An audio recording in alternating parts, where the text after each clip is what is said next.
Class 9th, subject history, chapter 3. This is the third video for you. Nazism and the rise of Hitlers.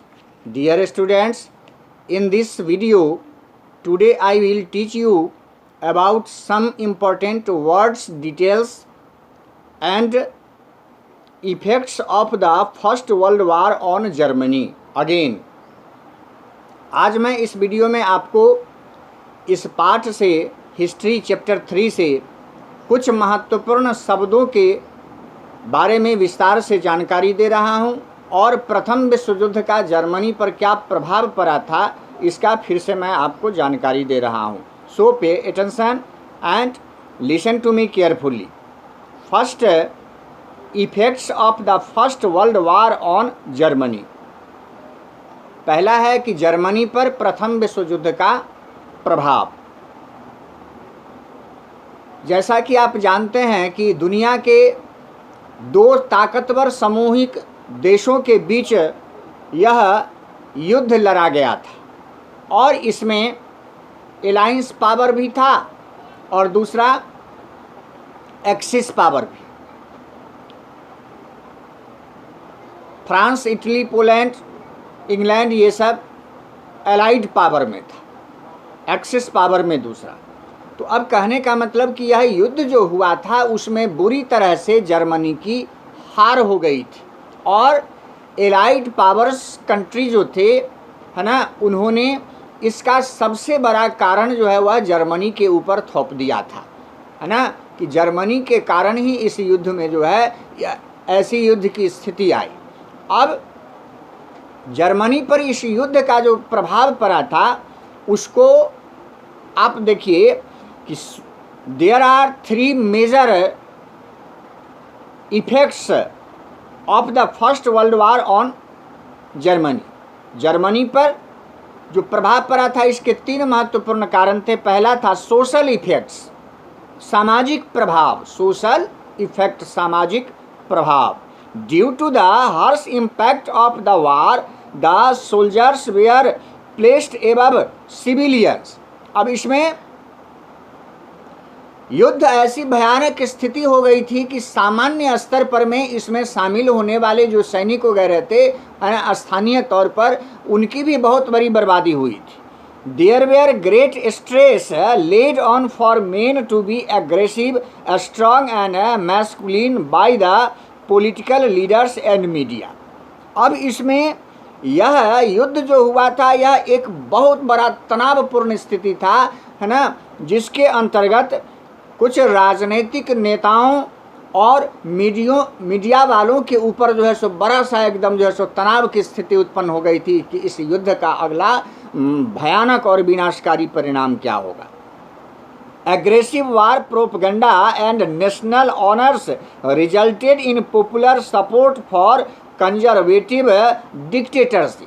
विश्व में जो कुछ dictatorship वाली country थी है ना, वहाँ जो है सो एक अजीब तरह के सिद्धांतों का प्रचार प्रसार हो रहा था. जैसा कि जर्मनी में आपने देखा, ये इटली में आपने देखा है ना, या और फ्रांस में भी था.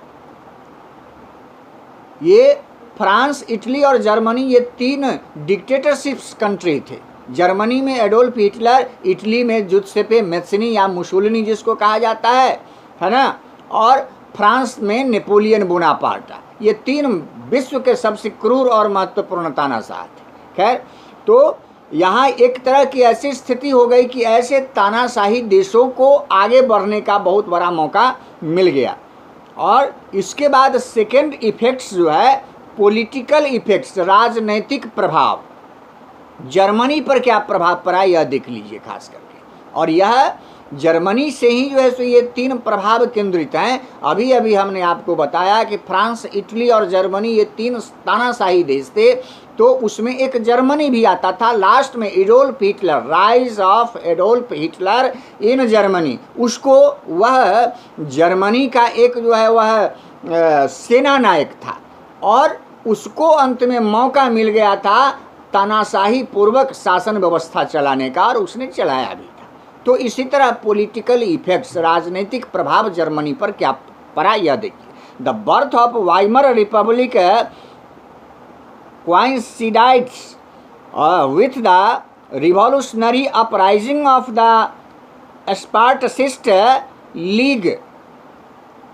यहाँ एक नए सिरे से वाइमर गणराज्य की स्थापना हुई जो वह गणतंत्र के सिद्धांतों पर में आधारित था, और स्पार्टसिस्ट लीग जो है वह मार्क्सवादी रिवॉल्यूशनरी मूवमेंट और ऑर्गेनाइजेशन है ना, मार्क्सवादी सिद्धांतों का एक मानने वाला जो ग्रुप था, मार्क्सवादी ग्रुप, उसका भी प्रादुर्भाव होने लगा था। मार्क्सवादी सिद्धांत में भी जो है सो है ना, ये दो सिद्धांत उसमें आगे चल करके जैसे बढ़ जाते हैं, एक कार्ल मार्क्स का सिद्धांत मार्क्सवादी कम्युनिस्ट पार्टी है ना, और लेनिनवादी कम्युनिस्ट पार्टी, ये दो अलग होता है, आगे पढ़ेंगे आप इसमें देखेंगे। तो Soviet style of government was demanded in Berlin, और बर्लिन में सोवियत रूस के स्टाइल वाली गवर्नमेंट की जो सिद्धांत थी, मतलब वैसा राजतंत्र या शासन व्यवस्था, उसकी डिमांड जो है सो वहाँ बढ़ गई। But the uprising was suppressed with the help of war veterans organisations known as Free Corps है ना, और इसके बाद एक अलग तरह के जो है सो सैन्य समूहों की जो है सो अलग अलग गठन जो है सो होने लगा था है ना, और लोग करने लगे थे। तो यह इसका पॉलिटिकल प्रभाव था।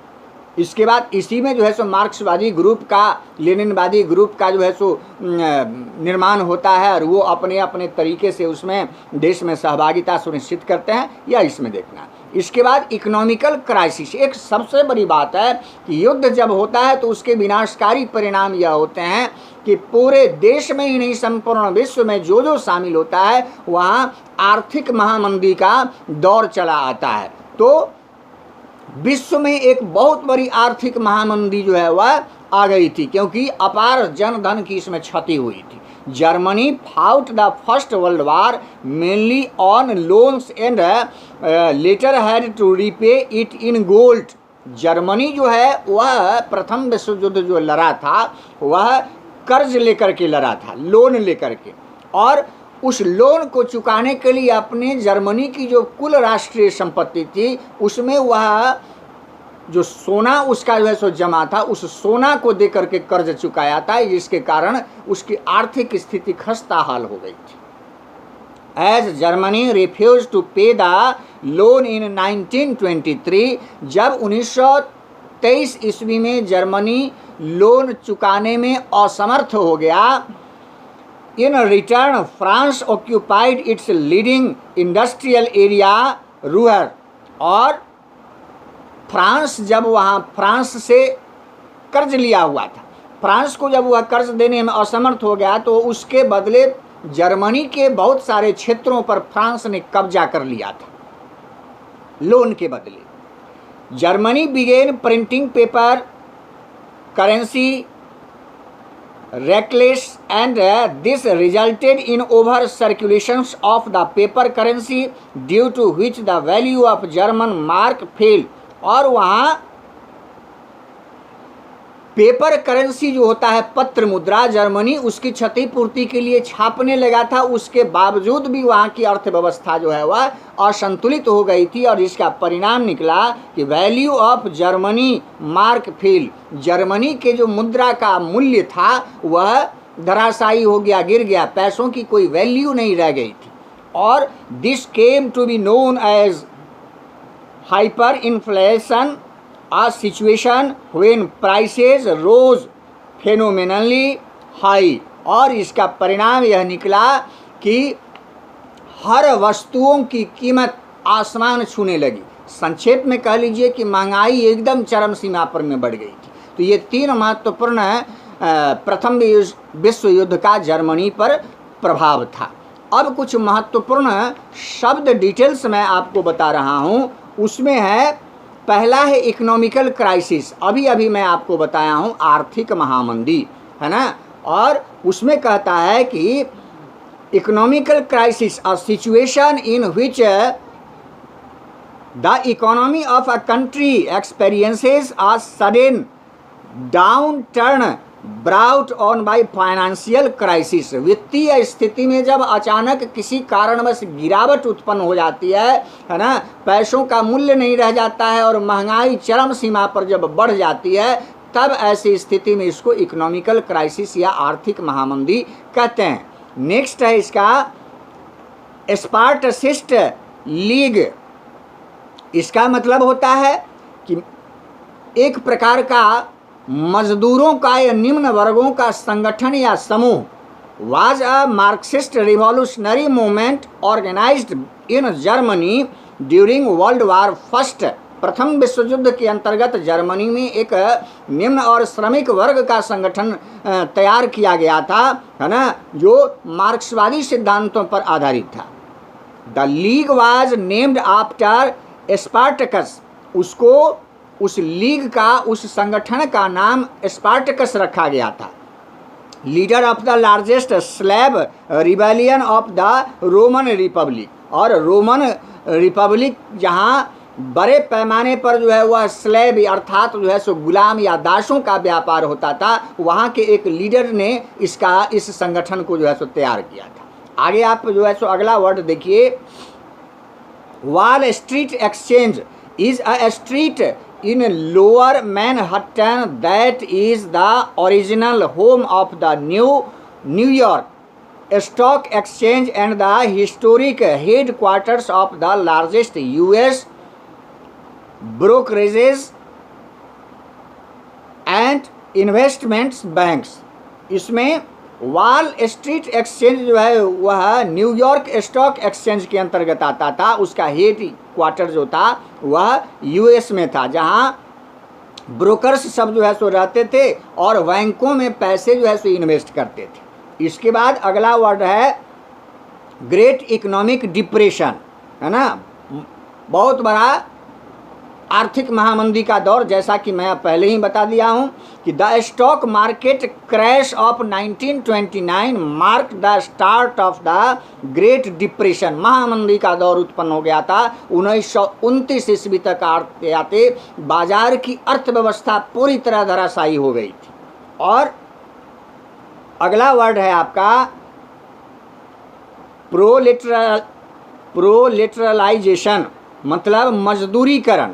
इसके अंतर्गत in Marxism proletarianisation is the social process whereby people move from being either an employers और सेल्फ एम्प्लॉयड टू बिगिन employed as wages labour by an employer. मतलब मजदूर या, है ना, श्रमिक वर्ग के लोग जो कहीं मजदूरी करते थे किसी क्षेत्र में, किसी फैक्ट्री में, या स्वयं मजदूरी करते थे, तो उनको उसके बदले मजदूरी दी जाती थी, है ना। तो इसको आप प्रोलेटरलाइजेशन कहा जाता है ना, कह सकते हैं। इसके बाद अगला है कंसेंट्रेशन कैंप, यातना शिविर। और जर्मनी में जब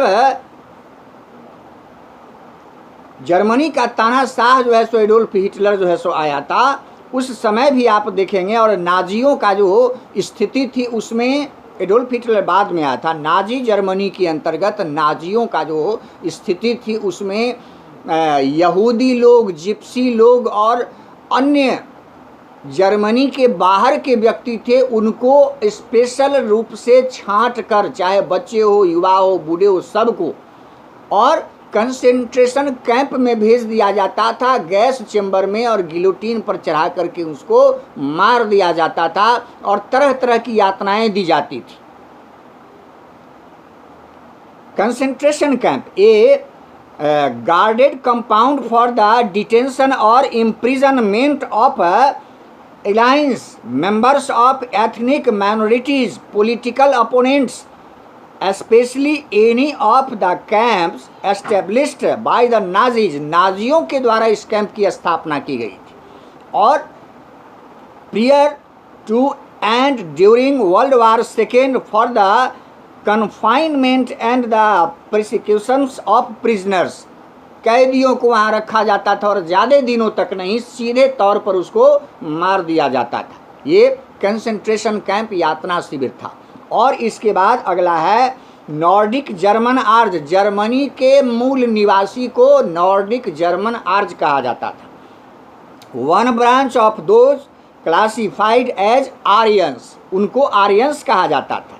दे lived in North European countries and had German related origin, Germany मूल के थे और वो नॉर्थ यूरोपियन कंट्रीज में रहते थे। इसके बाद Gypsy is a member of a tribe of people found throughout the world who has no permanent home or someone who shares this wandering lifestyle। एक आदिवासी प्रजाति के लोग थे जिनको जिप्सी कहा जाता था, वे भी जर्मनी में रहते थे, खाना बदोशी और घुमक्कर जीवन व्यतीत करते थे, उनका अपना अस्थायी निवास नहीं होता था। ऐसे लोगों को भी नाजियों ने वहाँ से भगाकर पकड़कर, है ना, कैंप में रख करके, कंसंट्रेशन कैंप में, और उनको जो है वह मार देते थे और भगा देते थे देश से। ये जिप्सी हो गया। इसके बाद परसिक्यूट मतलब सताना या जुल्म करना या अत्याचार करना, है ना। इसके अंतर्गत टू ट्रीट क्रूअली और unfairly specially because of race और रिलीजियस और पॉलिटिकल बिलीफ्स, है ना। धार्मिक और राजनीतिक गतिविधि में ऐसे कुछ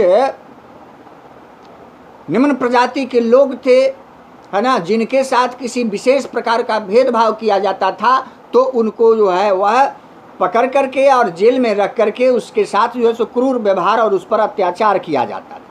इसके बाद अगला वर्ड है यूजुअर्स। यूजुअर्स का मतलब होता है कर्ज देने वाला, मनी लेंडर्स, है ना। इसके बारे में a person who lend money and charges interest, पैसे कर्ज जब देते थे तो उस पर वो ब्याज वसूलते थे, मनी लेंडर्स उसको कहा जाता था। इसके बाद रेस का मतलब होता है कि मानव जाति का एक अलग ग्रुप बना करके और सभी अपने अपने अस्तित्व के लिए जो है वह रेस लगाते थे, उसको रेस कहा जाता था। Race is the classification of human into groups based on physical traits, ancestry, genetics और सोशल रिलेशन, सामाजिक स्तर पर या जन्म के आधार पर में जो उनका एक अलग अलग वर्गीकरण किया जाता था उसको रेस कहा जाता था, और द रिलेशंस बिटवीन देम, और उनके बीच जो संबंध होता था उस आधार पर में। इसके बाद लास्ट वर्ड आपका इस रिलेशन से है जंगवोक। मतलब जंगवोक का मतलब होता है कि नाजी शासन काल में जो युवा वर्ग के लोग, है ना, नाजी सिद्धांतों से जुड़े हुए थे, उसको जंगवोक कहा जाता था। नाजी युवा वर्ग, नाजी युवा वर्ग। तो ये टोटल वर्ड डिटेल्स, इस पाठ का टोटल इतना ही। इसको ध्यान से आप पढ़ेंगे, सुनेंगे, है ना, और फिर इस पाठ का टोटल क्वेश्चन आंसर बनाएंगे। Thank you.